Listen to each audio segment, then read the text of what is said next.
ఈ కూటమి ప్రభుత్వం పేదలకు ఆరోగ్యశ్రీని దూరం చేసిందని మండిపడ్డారు మాజీ ఉప ముఖ్యమంత్రి కొట్టు సత్యనారాయణ.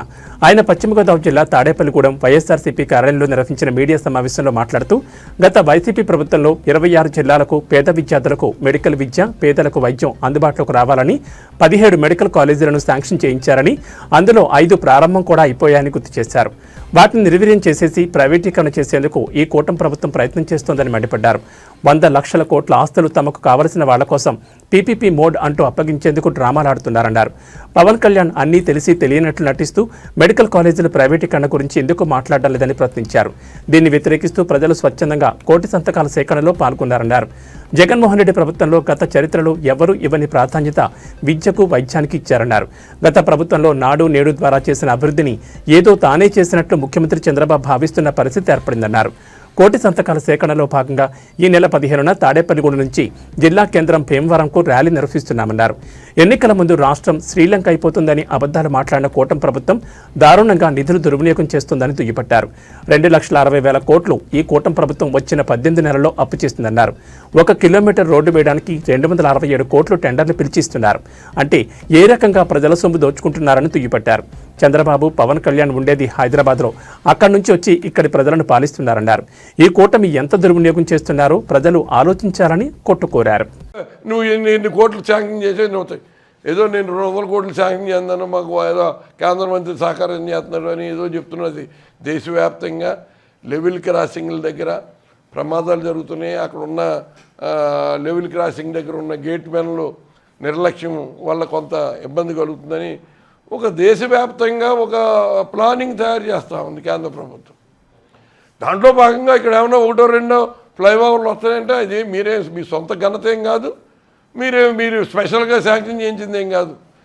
స్పెషల్గా శాంక్షన్ చేయించిందంటే నేను ఆనాడు రైల్వే కంట్రిబ్యూషన్ లేకుండా, ఎందుకంటే రైల్వే కంట్రిబ్యూషన్ మనం డబ్బులు రైల్వేకి పే చేస్తేనే రైల్వే పరిధిలో ఆ ఫ్లైఓవర్కి సంబంధించిన డబ్బులు మనం కడితేనే ఫ్లైఓవర్కి అనుమతి ఇచ్చేవారు. అటువంటిది మొత్తం ఆ సెకండ్ ఫ్లైఓవర్కి సంబంధించిన పూర్తి సొమ్ము స్టేట్ గవర్నమెంట్ తోటి ఖర్చు పెట్టించి నేను వాళ్ళ సెకండ్ ఫ్లైఓవర్ని వేయించడం జరిగింది.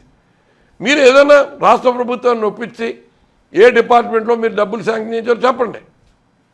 అంతేగాని ఏదో ప్రెస్ మీట్ పెట్టేసి వాళ్ళ మీద వీళ్ళ మీద నోరు కొవ్వెక్కినట్టుగా మాట్లాడడం అన్నది సబబు కాదు, సభ్యత కాదు, సంస్కారం కూడా కాదు.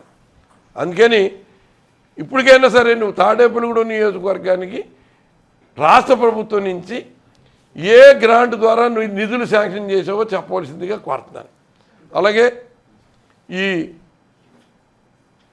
తారీఖున జరగబోతున్న కార్యక్రమానికి పెద్ద ఎత్తున పార్టీ కార్యకర్తల శ్రేణులన్నీ కూడా తరలి భీమవరం రావాలని కోరుతూ 18వ తారీఖున తాడేపల్లి మరి కేంద్ర కార్యాలయం నుంచి గవర్నర్ గారికి ఈ కోటి సంతకాలకు సంబంధించిన ఈ బాక్సులని కూడా చేరవేసే కార్యక్రమం కూడా మన అధ్యక్షుల వారు ఆదేశించారు. గవర్నర్ గారు దానికి ఎంతమందికి పర్మిషన్ ఇస్తారో 175 మంది కోఆర్డినేటర్ని వెళ్ళాలని అనుకుంటున్నా. మరి ఆ గవర్నర్ గారు పర్మిషన్ ఇచ్చిన దాన్ని బట్టి ఉంటుంది కాబట్టి ఆ కార్యక్రమంలో కూడా మనం పాల్గొని విజయవంతం చేసి ఏదైతే కూటమి ప్రభుత్వం ద్వారా ప్రజలకు జరుగుతున్న దుర్మార్గాన్ని ఎండగడుతూ